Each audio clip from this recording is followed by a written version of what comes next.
나눠드린 페이퍼 양이 8페이지를 꽉 채울 정도로 내용이 좀 많습니다. 전체적인 내용을 좀 설명해야 되기 때문이기도 하고요.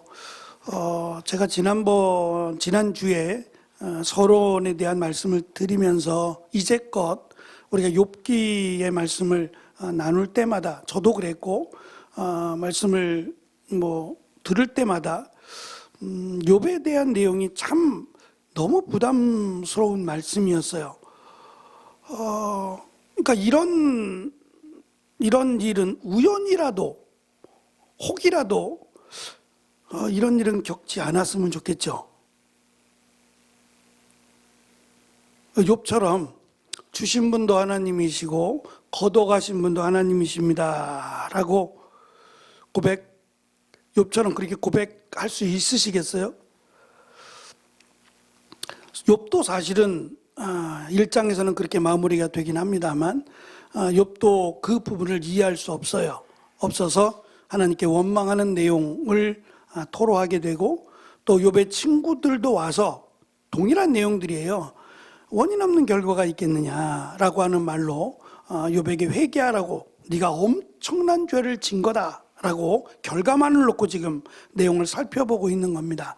일단 욥기서의 이 내용을 우리가 살피기 전에 제가 서론 부분에도 말씀을 드렸고 오늘 앞부분 1페이지 앞쪽에 보시면 구약성경에는 유대인들이 시로 간주하는 세 권의 책입니다. 시로 되어 있는 부분입니다.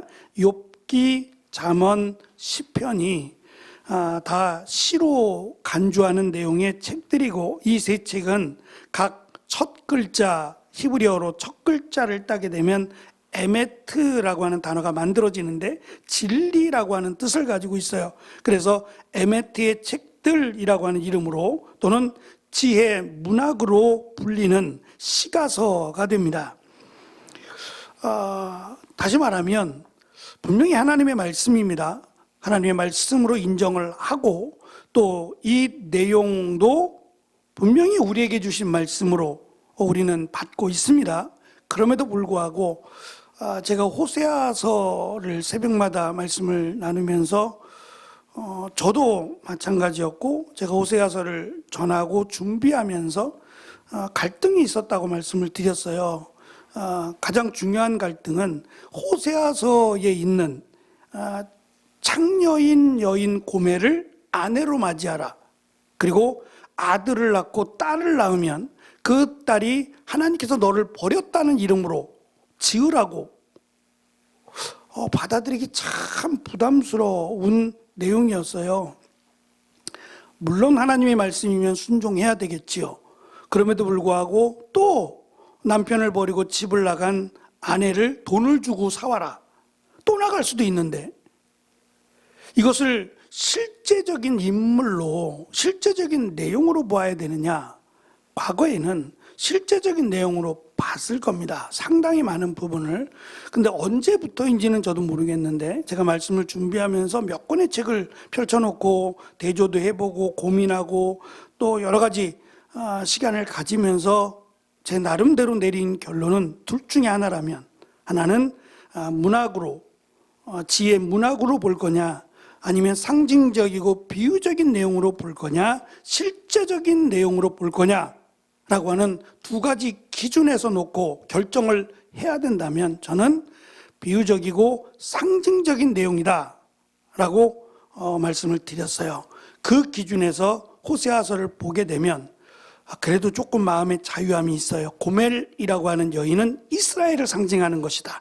이스라엘을 비유적으로 설명하는 것이다 라고 설명이 되어져 가거든요.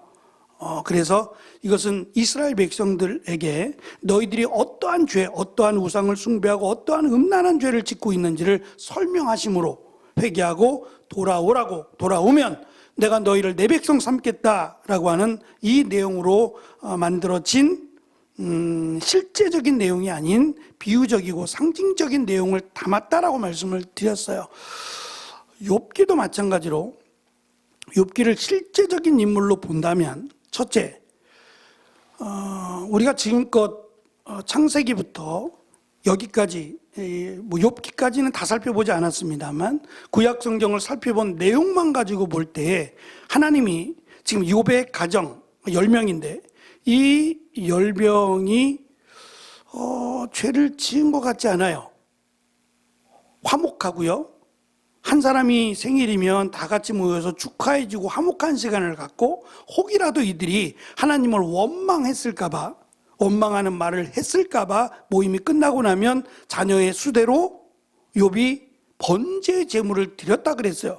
그러니까 이것이 한두 해가 아니라 꽤 오랜 시간 동안 진행이 되었다면 자녀들이 당연히 이러한 아버지의 신앙을 물려받았을 거예요. 그럼에도 불구하고 한순간에 천막의 모퉁이가 이 집을 버티고 있었던 기둥이 4개의 기둥이 무너짐으로 다 깔려 죽어요. 하나님이 과연 이 죄악을 행한 하나님을 거역하고 하나님을 대적했던 사람들 다는 아닙니다. 이스라엘 백성들을 전체를 다 죽이신 적은 없고요. 대표적으로 너희들이 계속해서 하나님을 대적하거나 하나님 말씀을 거역하고 불순종하면 하나님이 너희들을 심판하신다라고 하는 본보기로 하나님이 그들을 심판하여 죽이신 적은 있어요. 그렇지만 반대로 한번 지금까지의 우리가 나누었던 말씀들 또는 내가 알고 있는 말씀들을 한번 생각해 보세요. 하나님이 의롭다고 하시는 하나님 말씀대로 순종하는 사람을 갑자기 죽이신 적이 있어요? 모세의 경우는 특별한 경우라고 제가 말씀을 드렸어요. 모세의 경우는 특별합니다. 죽음을 보지 않고 올라간 사람도 있고 전 없는 것 같아요. 하나님이 의롭다고 하나님이 칭찬하실 만한 사람들을 죽이신 적은 없어요. 오히려 하나님은 생명의 하나님이시죠. 그래서 이 부분도 제가 지난 서론 시간에 말씀을 드렸지만 지혜 문학에 해당되는 내용이고 이 내용도 다분한 목적을 가진 특별한 내용을 가르치고자 그래서 그것도 두 가지로 본다 그랬잖아요. 과거에는 이 내용을 아브라함 시대 구스라는 말이 에돔의 옛말인데 아브라함 시대에 있었던 사건으로 봐왔단 말입니다.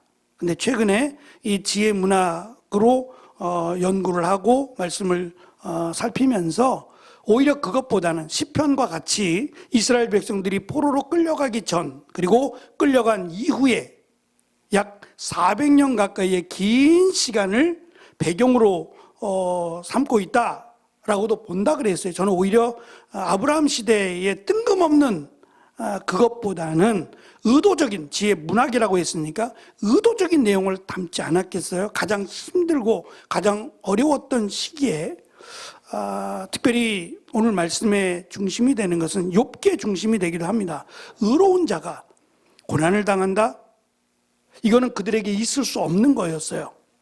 어떻게 의로운 자를 하나님이 심판하시느냐? 있을 수 없다라고 하는 그 내용을 중심으로 삼고 있어요. 제가 이 페이지를 잠깐 보시면 중간에입니다. 우리는 신앙생활을 잘하는 자들의 까닭없는 고난을 보기도 합니다. 신실한 성도가 새벽 기도를 위해 길을 나섰다가 교통사고를 당하기도 하고 기도하며 큰 믿음과 확신으로 사업을 하다가 실패하기도 합니다. 때로는 하나님의 뜻으로 알고 선교를 갔는데 거기서 어려움을 겪기도 하고 또 심지어는 죽임을 당하기도 합니다. 교회 내에서 사랑의 이름으로 열심히 수고하고 봉사하는데 오히려 다른 사람에게 그 모습이 오해가 되어서 다른 사람과 불편한 관계를 겪기도 합니다. 엉뚱한 이야기 아니죠? 이럴 때 우리는 이걸 어떻게 이해해야 되냐 말이에요. 오늘 말씀의 제목이 주신 이도 하나님이시고 거두신 분도 하나님이시다 라고 하는 욥의 고백이에요. 이 내용이 21절의 내용입니다. 이것을 지금 어떻게 보시나요? 욥이 대단한 믿음을 가지고 있다. 엄청난데? 라고 생각하십니까? 아니면 욥이 뭔가 잘못 생각하고 있는데? 라고 생각하십니까? 엄청난 믿음이라고 생각하시죠? 그렇지 않아요. 만약에 이게 정답이면 주신 이도 하나님이시고 거두신 이도 하나님이시다가 정답이면 그 다음의 내용은 뭐 필요 없어요. 여기서 끝나면 돼요. 이것보다 더 충격적인 일이 어디 있어요? 이미 결론 다 내렸는데요. 욥이 결론을 내렸어요. 그런데 욥기서가 조금 지루하게 연결이 쭉 되긴 합니다만 마지막에 가서 욥은 회개합니다. 회개해요. 자신의 생각이 잘못됐다는 거예요. 그 잘못된 생각이 지금 이 고백이 들어가요. 무슨 말이냐면 하나님이 지금 욥의 자녀들을 우리가 읽었잖아요.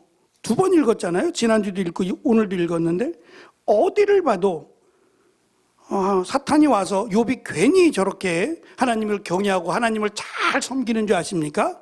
하나님이 그렇게 그들을 축복하시고 그에게 이만한 형통함을 주셨으니까 그런 거 아닙니까? 이게 없다면 하나님을 원망할 겁니다 라고 사탄이 말을 하게 되죠. 그때 하나님께서 뭐라고 말씀하세요? 11절을 보시면 주께서 손을 내미셔서 12절이죠. 여호와께서 사탄에게 말씀하셨습니다. 좋다. 그가 가진 모든 것에 대해 내 마음대로 시험해 보아라. 그러나 그의 몸에는 손대지 마라. 여기까지죠. 하나님이 욥의 자녀를 죽이라고 하셨어요? 없어요. 그 말씀은 없어요. 그러면 누가 죽게 했다는 거예요? 지금 욥의 고백은 주신 이도 하나님이시고 거두어 가신 분도 하나님이시다. 이 얘기는 이 자녀들을 누가 죽게 했다는 거예요? 하나님이시잖아요. 욥의 생각이란 말입니다. 욥의 주관적인 생각이에요. 성경에 담긴 내용이지만 욥의 지금 하나님에 대한 욥의 지식, 하나님에 대한 욥의 믿음이 이거란 말이에요. 이것이 잘못됐다라고 지금 욥기서는 말하고 싶은 거란 말입니다. 욥만 문제가 아니라 욥의 친구들도 문제예요. 근데 이것이 이들만의 문제가 아니라 아주 보편적인 대부분의 사람들의 생각이 그랬다는 거예요. 특히 포로로 끌려가거나 이유 없는 까닭 없는 이유로 죽임을 당한 일들이 많았을 거 아니에요. 이스라엘의 마지막 부분이라면 얼마나 많은 사람들이 죽어갔어요. 아이들도 죽었고 그 아이들이 무슨 잘못을 했길래요. 그럼 이것이 다 누구 잘못이라고요? 거두신 분이 하나님이시라며요. 그럼 다 하나님 잘못 아니에요. 하나님이 다 이렇게 하신 거예요.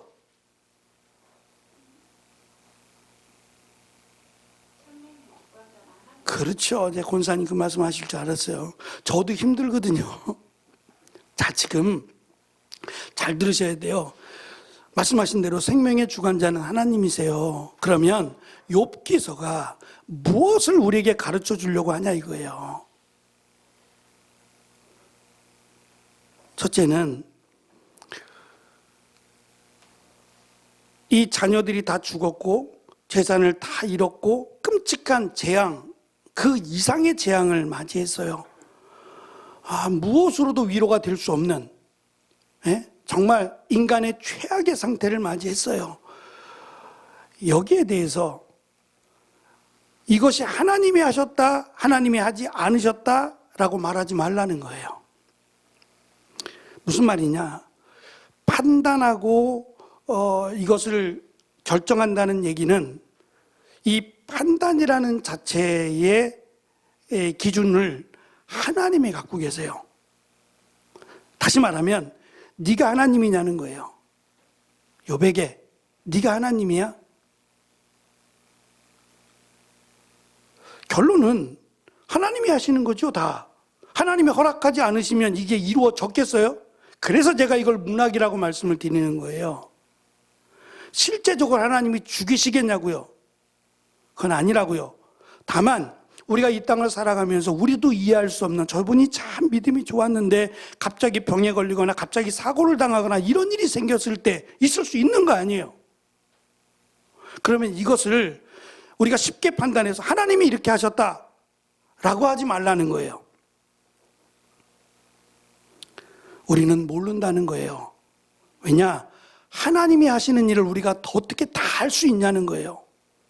하늘에 있는 별들이, 우리는 지금 과학이 발달해서 이 별들이 어떻게 움직이고 우주 밖을 나가서 지구가 돌고 있고, 내가 거꾸로 서 있는 건데 바로 서 있네? 이런 거를 우리는 지금은 알고 있어요. 그러나 그 이상의 것을 알까요? 심지어는 하늘에서 내리는 비도 그 성분을 다 밝힐 수가 없대요.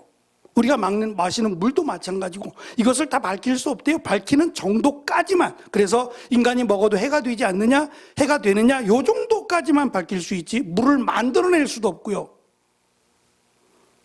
그게 인간의 한계라는 거예요. 그러니까 모든 것은 다 하나님이 주관하시는 게 맞아요. 맞지만 욥과 같이 하나님이 거둬가셨다고 말하지 말라는 거예요. 왜냐? 사탄이 있어요. 중간에. 사탄이 방해하거나 이 땅의 주인 역할을 사탄이 합니다. 그래서 우리가 조심스럽게 생각해 봐야 될 것 스스로입니다. 다른 사람을 판단하는 일은 하지 말라. 왜냐? 하나님이 어떻게 이것을 하셨는지는 모르니까. 같이 슬퍼하고 같이 웃고 하는 일들은 할 수 있지만 내가 하나님이 된 것처럼 이렇게 저렇게 판단하지 말라는 거예요. 모든 것은 하나님께 속한 거지만 내가 하나님이 된 것처럼 이것을 이렇다 저렇다 판단하지 말라는 거예요. 지금 세 친구들이 다 그렇게 판단하고 있는 거예요. 심지어는 욥도 판단하고 있는 겁니다. 이제 내용들이 나올 거예요. 욥도 지금 이야기하잖아요. 주신 것도 하나님이시고 걷어가신 것도 하나님이시라고. 하나님이 걷어가신 게 아닐 수 있잖아요. 제가 문학이라고 말씀을 드렸고 처음에 하나님은 믿는 사람, 하나님을 잘 섬기는 사람을 죽이신 적이 없다고요. 오히려 살리시면 살리셨지. 이거는 설명하기 위한 내용이다라고 보시면 더 좋을 것 같아요. 그래서 사실은 이 말씀이 어렵습니다. 어려운데 3페이지를 보시면 질병, 재정, 인간관계 등으로 인해 고난받고 있는 이웃들에게 욥의 인내를 말하고 참고 견디면 좋은 날이 볼 것이라 말하며 야고보서 5장 11절의 말씀으로 위로하기도 해요. 무슨 내용이냐면 보라 인내하는 자를 우리가 복되다 하나니 너희가 욥의 인내를 들었고 주께서 주신 결말을 보았거니와 주는 가장 자비하시고 긍휼히 여기시는 이시니라. 그래서 하나님은 오히려 자비하시고 긍휼히 여기시는 이시니 하나님을 믿고 잘 견디어내라. 결국 이 말은 믿음에 대한 말이에요. 행함이 있는 믿음을 행할 때 억울하잖아요. 억울하고 어려움을 겪고 믿음이 흔들릴 수 있다. 하나님은 자비하시고 긍휼히 여기시고 하나님은 믿는 자들을 지키신다라는 그 말씀을 믿고 믿음을 지켜나가라고 하는 말씀이거든요. 사실 욥에게 친구들이 와서 위로합니다. 이렇게 저렇게 위로하고 용기를 내는 말을 하지만 전혀 위로가 되지 않아요. 그래서 예수님께서도 슬퍼하는 자들로 같이 슬퍼하고 웃는 자들로 같이 울라고 말씀하시는 것은 우리가 할 수 있는 일밖에 없고요. 그것을 우리가 함부로 판단하지 말라는 거예요. 함부로 이러쿵저러쿵 판단하지 말라는 거예요. 심지어 아주 극단적인 예입니다만 지금 자녀들이 한꺼번에 죽임을 당해서 재산이야 뭐 그렇다고 치고 욥에게 있어서 가장 가슴 아픈 일은 욥이 자기 옷을 찢으며 머리를 삭발하고 땅에 엎드려 하나님께 외치게 된 이유가 자녀에 대한 내용이 끝나자마자요. 재물을 잃고 이런 것은 말 그대로 재물은 다시 얻을 수 있지만 자녀들은 그렇지 않잖아요. 이것이 가장 힘들고 아픔이었거든요. 그럴 때 욥기 1장 22절에 보면 욥이 이 모든 일에 욥이 범죄하지 않고 하나님을 원망하지 않았다는 얘기예요. 하나님을 원망하지 않았다라고 이야기합니다. 이 모습이 사실은 굉장히 귀한 모습이에요. 욥기서 29장으로 넘어가면 욥의 마음이 계속해서 하나님 앞에 범죄하지 않고 원망하지 않고 불평하지 않았다면 정말 욥기 말 그대로 욥이 굉장한 믿음이다라고 말할 수 있어요. 욥기 29장에 보면 소경의 눈과 같고 절뚝발이의 발과 같고 빈궁한 자의 아비와 같다라고 자신을 그렇게 말을 해요. 그리고 자기의 눈이 연약하여 처녀에게 주목하지 않을 만큼 하나님 앞에 순전함으로 악에서 떠난 자로 살고 있다고 고백을 합니다. 30장에 가면 욥입니다. 요가 아니라 욥입니다. 욥기 30장 26절에 가면 욥은 하나님께 항변하며 이유를 몰라 무척 괴로워합니다. 그래서 이렇게 말해요. 행복을 기대했는데 재앙이 닥쳤고 빛을 발랐는데 흑암이 덮쳤구나. 그래서 주신 이도 하나님이고 거두신 이도 하나님. 사실 이것만 바라보면 욥은 굉장한 믿음을 가진 사람이에요. 근데 욥은 하나님을 잘 몰라요. 사실은 그게 정답이에요. 하나님을 어떻게 알죠? 하나님이 가르쳐 주시지 않으면 하나님을 어떻게 알 수 있어요? 그래서 욥기는 하나님을 가르쳐 주시는 거예요. 하나님이 어떠한 하나님이지 네가 계산할 수 있는 하나님이 아니라는 거예요. 네가 평가하고 하나님은 요 정도야 라고 생각할 수 있는 그런 하나님이 아니다. 하나님은 네가 상상도 할 수 없는 정말 전능하신 유일하신 그런 하나님이다 라고 하는 것을 가르쳐주고 있는 것이고, 그 부분에 있어서 욥이 회개합니다. 내가 하나님을 평가하려고 측정하려고 했던 그것을 회개한다는 거예요. 그래서 앞으로는 이 일에 대해서 하나님이 행하신 일이라면 그것에 대해서 내가 이러쿵저러쿵 평가하지 않겠다라고 하는 것이 욥기의 마무리가 될 것이고, 또 하나님은 다시 회복시켜 주시는, 두 배로 회복시켜 주시는 내용이 욥이 우리에게 가르쳐 주는 내용이라고 할 수 있습니다. 제가 너무 중요한 내용을 마음이 급해서 그냥 쉽게 이야기를 해버렸습니다. 5페이지 가시면 하나님 앞에 의로운 삶을 살고자 노력한 욥이, 하나님은 그런 점을 사탄에게 자랑하실 정도인데 그런 그에게 임한 까닭없는 고난이 무슨 의미일까? 욥기가 강조하고자 하는 것은 욥이 마지막에 2배의 축복을 받았다는 데 있지 않습니다. 고난으로 인한 탄식과 호소에도 불구하고 때로는 흔들리는 믿음 속에서 끝까지 하나님을 붙들었다라는 점을 강조하고, 하나님께서 욥에게 내 종이라고 42장 7절에도 1장에도 반복해 나오지만 욥을 내 종이라고 부른 점이 귀하다는 거예요. 그러니까 그래도 욥은 하나님을 잘 알지 못해요. 그게 전부인데 그럼에도 불구하고 하나님을 하나님으로 마치 자신이 종인 것처럼 하나님을 믿었다는 데서 희망을 가져요. 그것이 있었기 때문에 하나님께서 욥에게 가르쳐 주시고 하나님을 아는 지혜, 하나님을 아는 지식을 허락하심으로 그러면 욥이 2번 다시 이런 끔찍한 일을 만나지 않을 거냐? 저는 이것이 실제적인 내용이 아니라 가르쳐 주시기 위해서 지금 만들어낸 내용이다라고 본다고 그랬잖아요. 그러니까 하나님은 고난을 주세요. 때로는 이스라엘 백성들을 멸망시키지 않고 광야로 보내서 하나님이 훈련하시고 고난을 주셨다 그랬잖아요. 그래서 감당할 시험을 주신다 그랬죠. 하나님은, 그러니까 하나님이 심판의 목적이면 시험을 주실 리가 없어요. 구원이 목적이니까 시험을 주시는 거거든요. 근데 그것이 우리가 감당할 수 있는, 믿음으로 감당할 수 있는 시험을 주신다는 거예요. 그러니까 지금 이 시험은 욥이 당한 1장에 기록된 이 내용을 시험으로 볼 수 있을까요?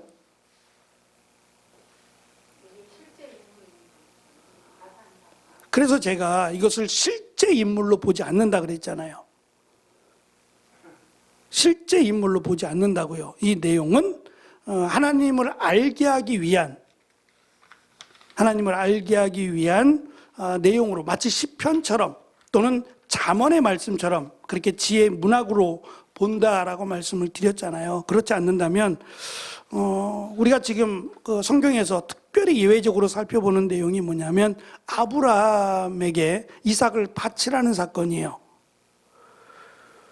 이건 정말 아브라함에게만 주신 특별한 하나님의 시험이었죠. 보편적이지 않죠? 누구에게도 아들을 바치라고 한 적 한 번도 없잖아요. 아브라함을 제외하고 아들을 바치라고 한 적 있어요?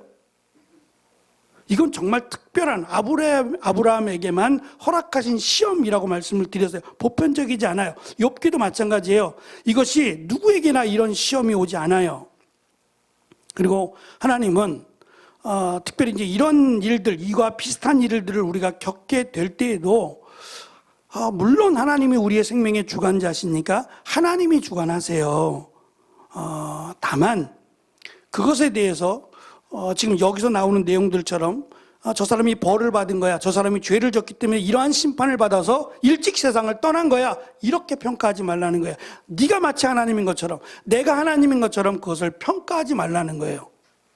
이 세 친구들이 평가하는 것처럼 하지 말라는 거예요.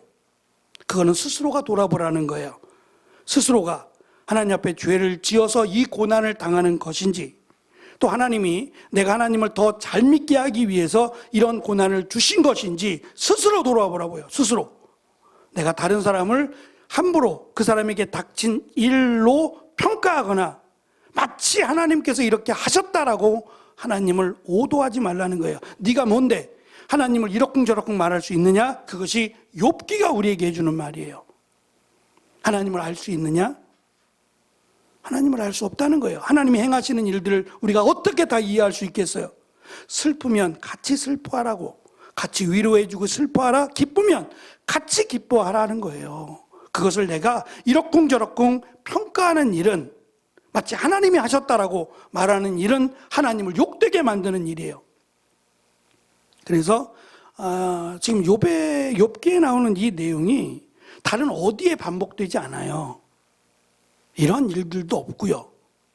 그래서 이 부분에 있어서 물론 하나님이 하시는 일이에요. 정말 주신 분도 하나님이시고 거두시는 분, 이것만 보면 맞다고요. 다 하나님이 행하시는 일이죠. 그러지 않겠어요? 그런데 지금 욥에게 닥친 이 일을 가지고 하나님이 치셨다고 말하지 말라는 거예요. 하나님이 치신 거, 그러니까 이게 보편적인 사건이 분명히 아니라 그랬어요. 그러니까 우리가 사랑하는 사람을 잃을 때에 물론 하나님이 우리의 생명의 주관자니까 하나님이 하셨지만 하나님이 그를 치셨다고 말하지 말라고요. 하나님이 그를 심판하신 게 아니라고요. 그럴 수도 있어요.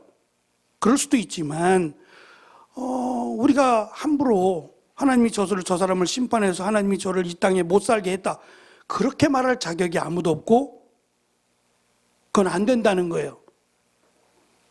반대로 하나님이 좋은 곳, 하나님의 나라, 가장 좋은 곳, 우리도 가고 싶어 하는 곳 아니에요? 근데 가고 싶다고 갈 수 있나요? 지금 당장 못 가잖아요. 그렇지 않겠어요? 예수님 오시면 가고 우리의 생명이 끝나면 가는 거지, 지금 가고 싶다고 그냥 당장 갈 수 있어요? 그건 안 되잖아요. 오히려 하나님의 기준에서 보면 저 사람이 너무 사랑스러워서 이 땅에 더 이상 고생하며 살지 말라고 하나님의 나라에 일찍 데려가실 수도 있어요. 이걸 우리가 어떻게 다 이해하겠느냐 말이에요. 하나님이 하시는 일이다 라고 밖에는 생각할 수 없어요. 그러니까 그것을 하나님의 심판이다, 하나님이 하신 것이다, 이렇게 쉽게 얘기하지 말라는 거예요. 욥기서의 내용 자체가 그렇습니다. 네가 하나님의 위치에 서면 안 된다는 거예요. 이 땅에 수많은 인간이 알 수 없는 정말 수많은 것들이 많은데 이 수많은 것들을 하나님이 다 관리하시고 하나님이 섭리하신다라고 욥기에서 설명을 해요. 자연스럽게 우연히 일어나는 건 아무것도 없다. 심지어는 이 동물들이 살아가는 것도, 하물며 꽃들이 피고 지는 것도, 공중에 나는 새들도 먹이시고 입히시는 하나님, 심지어 우리의 머리카락까지 다 세신바 되시는 하나님이라고 설명을 하잖아요. 그 하나님의 풍성한 은혜와 사랑을 설명하기 위함이에요. 그런 하나님께서 이러한 욥에게 당한 이 정말 상상도 할 수 없는 이 어려움이, 지금 하나님이 욥을 이렇게 치셨다라고 말한다면 이건 정말 너무 끔찍하다는 거예요. 더군다나 지금 문제가 뭐냐면 죄를 진 사람을 이렇게 쳤으면 문제가 안 돼요. 하나님이 말씀하시기에도 의롭고 정직하고 네 가지를 말하잖아요. 욥에 대해서 어디 있나요? 네 가지를 설명하거든요. 4페이지 아랫단에 보시면 순전하고 정직하여 하나님을 경외하며 악에서 떠난 자라고 네 가지를 설명할 만큼 정말 이런 사람이 있을까 싶을 만한 사람인데, 이 사람에게 이렇게 하나님이, 이건 거의 저주에 가깝지 않아요? 재앙에 가까운데? 이건 특별한 설명이 필요하다는 거예요. 특별한 설명이 필요하고, 하나님은 하나님을 믿는 의로운 사람들을 이렇게 심판하지 않습니다. 오히려 도우시고, 다만 한 가지 예를 들 수 있는 것은 이해할 수 없지만 시험이라는 게 있어요. 고난을 통해서 하나님이 시험하는 경우에요. 욥을 시험하여 보라고 하는 내용인데, 이것을 마치 하나님이 욥을 심판해서 죽였기 때문에, 욥의 가족들을 심판해서 죽였기 때문에 욥에게 친구들이 너 회개하고, 하나님 앞에 무서운 죄를 졌으니까 회개하고 하나님께 죄를 고하라고 말하는 것 자체도 문제예요. 그래서 하나님이 오히려 이 친구들을 심판하려고 합니다. 심판하시려고 하죠.